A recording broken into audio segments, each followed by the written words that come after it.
Chapter 6. The Beginning of Uncle Andrew's Troubles. Let go, screamed Polly. I'm not touching you, said Diggory.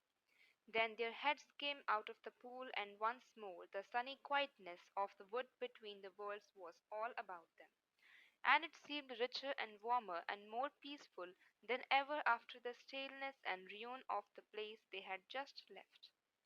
I think that if they had been given the chance, they would again have forgotten who they were and where they came from, and would have lain down and enjoyed themselves, half asleep, listening to the growing of the trees. But this time there was something that kept them as wide awake as possible. For as soon as they had got out onto the grass, they found that they were not alone. The queen, or the witch, whichever you like to call her, had come up with them, holding on fast by Polly's hair. That was why Polly had been shouting out, "Let go!" This proved, by the way, another thing about the rings which Uncle Andrew hadn't told Tiggy because he didn't know it himself. In order to jump from world to world by one of those rings, you don't need to be wearing or touching it yourself. It is enough if you are touching someone who is touching it. In that way, they work like a magnet, and everyone knows that if you pick up a pin with a magnet, any other pin which is touching the first pin will come too. Now that you saw her in the wood, Queen Jadis looked different. She was much paler than she had been, so pale that hardly any of her beauty was left, and she was stooped and seemed to be finding it hard to breathe, as if the air of that place stifled her. Neither of the children felt in the least afraid of her now. Let go of my hair, said Polly. What do you mean by it? Here, let go of her hair, at once, said Diggory. They both turned and struggled with her. They were stronger than she, and in a few seconds they had forced her to let go. She reeled back panting, and there was a look of terror in her eyes. Quick, Diggory, said Polly. Change rings and into the home pool. Help! Help! Mercy! Cried the witch in a faint voice, staggering after them. Take me with you. You cannot mean to leave me in this horrible place. It is killing me. It's a reason of state, said Polly spitefully. Like when you killed all those people in your own world. Do be quick, Diggory. They had put on their green rings, but the Diggory said, Oh bother, what are we to do? He couldn't help feeling a little sorry for the queen. Oh, don't be such an ass, said Polly. 10 to 1 she is only shamming. Do come on. And then both children plunged into the home pool. It's a good thing we made that mark, thought Polly. As they jumped, Diggory felt a large cold finger and thumb had caught him by the ear. And as they sank down, and the confused shapes of our own world began to appear, the grip of that finger and thumb grew stronger. The witch was apparently recovering her strength. Diggory struggled and kicked, but it was not of the least use. In a moment they found themselves in Uncle Andrew's study, and there was Uncle Andrew himself staring at the wonderful creature that Diggory had brought back from beyond the world. And well he might stare, Diggory and Polly stared too. There was no doubt that the witch had got over her faintness, and now that one saw her in our own world, with ordinary things around her, she fairly took one's breath away. In Charn she said she had been alarming enough. In London she was terrifying. For one thing they had not realized till now was how big she was. Hardly human, was what Diggory thought when he looked at her and he may have been right, for some say there is giantish blood in her royal family of Charn. But even her was nothing compared with her beauty, her fierceness, and her wildness. She looked 10 times more alive than most of the people one meets in London. Uncle Andrew was bowing and rubbing his hands and looking, to tell the truth, extremely frightened. He seemed a little shrimp of a creature beside the witch, and yet, as Polly said afterwards, there was a sort of likeness between her face and his, something in the expression. It was the look that all wicked magicians have, the mark which Jadis had said she could not find in Diggory's face. One good thing about seeing the two together was that you would never again be afraid of Uncle Andrew any more than you would be afraid of a worm after you had met a rattlesnake or afraid of a cow after you had met a mad bull. Pooh, thought Digby to himself. Him a magician. Not much. Now she's the real thing. Uncle Andrew kept on rubbing his hands and bowing. He was trying to say something very polite, but his mouth had gone all dry so that he could not speak. His experiment with the rings, as he called it, was turning out more successful than he liked. For though he had dabbled in magic for years, he had always left all the dangers as far as one can to other people. Nothing at all like this had ever happened to him before. Then J.D. spoke, not very loud, but there was something in her voice that made the whole room quiver. Where is the magician who has called me into this world? Madam, gasped Uncle Andrew, I am most honored, highly gratified, a most unexpected pleasure. If only I had had the opportunity of making any preparations, I, where is the magician, fool? Said Jadis. I am, madam. I hope you will excuse any liberty these naughty children may have taken. I assure you there was no intention. You? Said the queen in a still more terrible voice. Then, in one stride, she crossed the room, seized a great handful of Uncle Andrew's gray hair, and pulled his head back so that his face looked up to hers. Then she studied his face as she had studied Diggory's face in the Palace of Charm. He blinked and licked his lips nervously all the time. At last she let him go so suddenly that he reeled back against the wall. I see, she said scornfully. You are a magician of a sort. Stand up, dog, and don't sprawl there as if you were speaking to your equals. How do you come to know magic? You are not of royal blood, I swear. Well, are not perhaps in the strict sense, stammered Uncle Andrew. Not exactly royal, ma'am. The Ketterleys are, however, a very old family, an old Dorsetshire family, ma'am. Peace, said the witch. I see what you are. You are a little paddling magician who works by rules and books. There is no real magic in your blood and heart. Your kind was made an end of in my world 1,000 years ago. But here I shall allow you to be my servant. I should be most happy, delighted to be of any service. A pleasure, I assure you. Peace, you talk far too much. Listen to your first task. I see we are in a great city.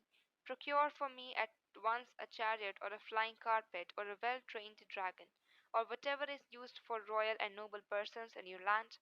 Then bring me to places where I can get clothes and jewels and slaves fit for my rank. Tomorrow I will begin the conquest of the world. I'll go and order a cab at once, gasped Uncle Andrew. Stop, said the witch just as he reached the door. Do not dream of treachery. My eyes can see through walls and into the minds of men. They will be on you wherever you go. At the first sign of disobedience, I will lay such spells on you that anything you sit down on will feel like red hot iron, and whenever you lie in a bed, there will be invisible blocks of ice at your feet. Now go. The old man went out, looking like a dog with its tail between its legs. The children were now afraid that Jadis would have something to say to them about what had happened in the wood. As it turned out, however, she never mentioned it either then or afterwards. I think, and Digby thinks too, that her mind was of a sort which cannot remember that quiet place at all, and however often you took her there, and however long you left her there, she would still know nothing about it. Now that she was left alone with the children, she took no notice of either of them, and that was like her too. In chance, she had taken no notice of the Polly till the very end, because Digby was the one she wanted to make use of. Now that she had Uncle Andrew, she took no notice of Digby. I expect most witches are like that. They are not interested in things or people unless they can use them. They are terribly practical. So there was silence in the room for a minute or two, but you could tell by the way J.D. stamped her foot on the floor that she was growing impatient. Presently she said, as if to herself, what is the old fool doing? I should have brought a whip. She stalked out of the room in pursuit of Uncle Andrew without one glance at the children. Phew, said Polly, letting out a long breath of relief. And now I must get home. It's frightfully late. I shall catch it. Well, do come back as soon as you can, said Digby. This is simply ghastly, having her here. We must make some sort of plan. That's up to your uncle now, said Polly. It was he who started all this messing about with magic. All the same, you will come back, won't you? Hang it all, you can't leave me alone in a scrap like this. I shall go home by the tunnel, said Polly rather coldly. That'll be the quickest way, and if you want me to come back, hadn't you better say you're sorry? Sorry? Exclaimed Digby. Well, now, if that isn't just like a girl, what have I done? Oh, nothing, of course, said Polly sarcastically. Only nearly screwed my wrist off in that room with all the waxworks, like a cowardly bully. Only struck the bell with a hammer like a silly idiot. Only turned back in the woods so that she had time to catch hold of you before we jumped into our own pool. That's all. Oh, said Diggory, very surprised. Well, all right, I'll say I'm sorry, and I really am sorry about what happened in the waxworks room. There, I said I'm sorry, and now don't do be decent and come back. I shall be in a frightful hole if you don't. I don't see what's going to happen to you. It's Mr. Catterley who's going to sit on red hot chairs and have in his bed, isn't it? It isn't that sort of thing, said Diggory, but I'm bothered about his mother. Suppose that creature went into her room. She might frighten her to death. Oh, I see, said Polly in a rather different voice. All right, we'll call it Pax. I'll come back if I can, but I must go now. And she crawled through the little door into the tunnel, and that dark place among the rafters, which had seemed so exciting and adventurous a few hours ago, seemed quite tame and homely now. We must now go back to Uncle Andrew. His poor old heart went pit-a-pat as he staggered down the attic stairs, and he kept on dabbing at his forehead with the handkerchief. When he reached his bedroom, which was the floor below, he locked himself in.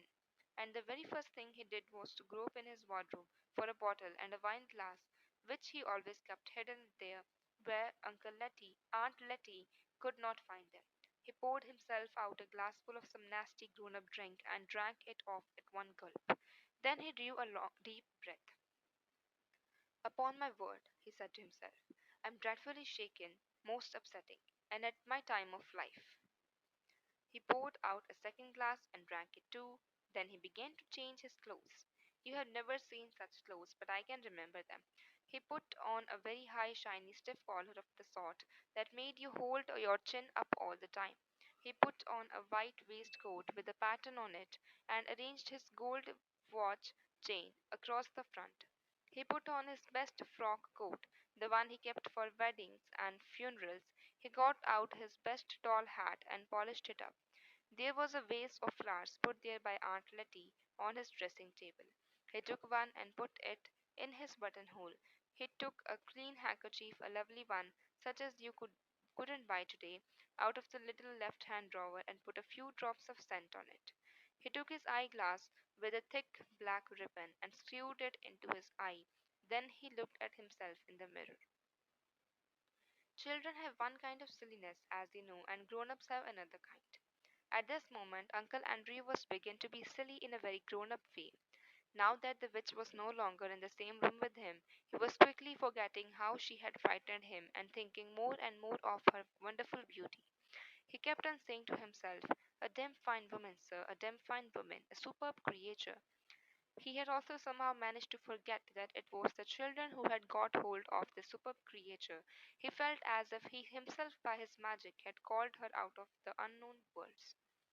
Andrew, my boy, he said to himself as he looked in the glass, you are a devilish well preserved fellow for your age. A distinguished looking man, sir. You see, the foolish old man was actually beginning to imagine the witch would fall in love with him. The true drinks probably had something to do with it, and so had his best clothes. But he was, in any case, as vain as a peacock. That was why he had become a magician.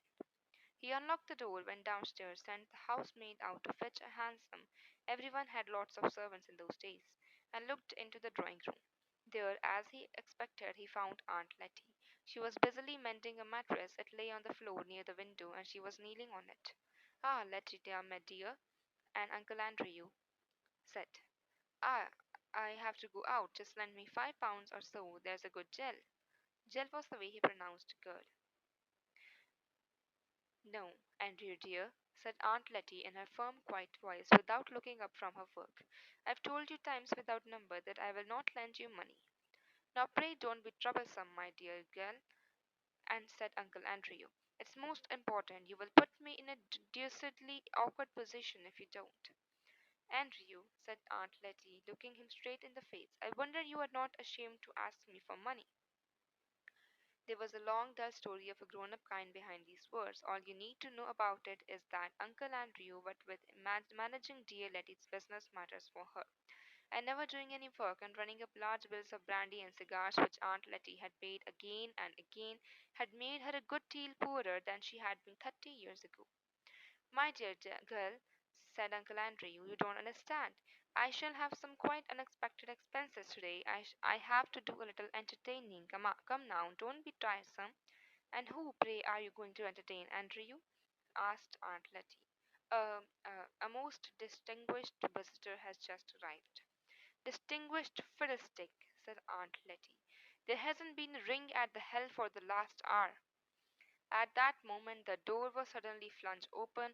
Aunt Letty looked round and saw with amazement that an enormous woman, splendidly dressed, with bare arms and flashing eyes, stood in the doorway. It was the witch.